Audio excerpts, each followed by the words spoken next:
7th by A.V. Bryan. I'm not an artist, so this is commissioned art of my gem. The artist is SpicyArt_, and I did get their permission to use it for this submission. But for the gem herself, she is black onyx. Her chest placement is actually meant to subvert the usual emotional connotations, as she tends to be quite emotionless. The aesthetic idea is that since her gem is solid black and smooth, it can appear like she has a hole in her chest, an empty space where her heart should be. This is actually a response to her feeling too much. Events in her past and the resulting trauma led her to swallow up all her feelings, cutting them off until only numbness and cold logic remained. For abilities, I was thinking that since black is the absence of light and gems are projections of light, onyxes were made to subdue other gems in the days before destabilizers and such were made. They do this by absorbing and disrupting the light projected by other gems. In 6th CBR, here is mine. Citrine is the left and Ametroin is on the right. The shoulder placement represents strength. It's a symbol of a gem who values power over everything else, and for Ametrine,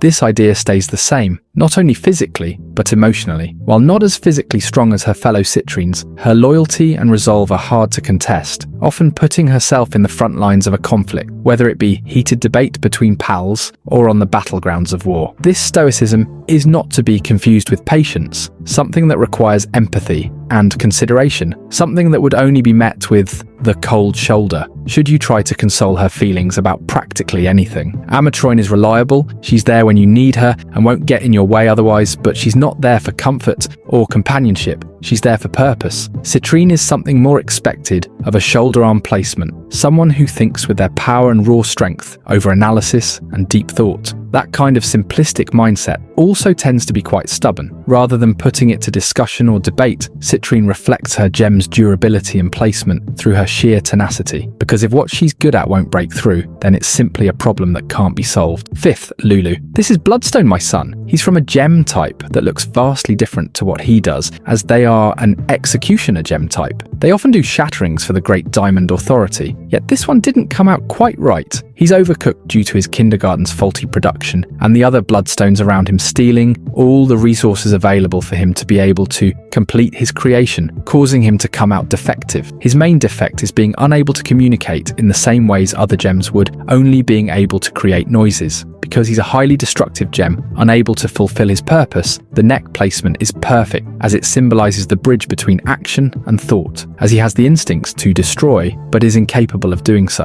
And it's historically the place where most executions were done. The neck is one of the most vulnerable places on the body, and that encapsulates him perfectly. Vulnerable. Also, his gem being small and placed on a space with little surface area symbolizes the conditions of his emergence.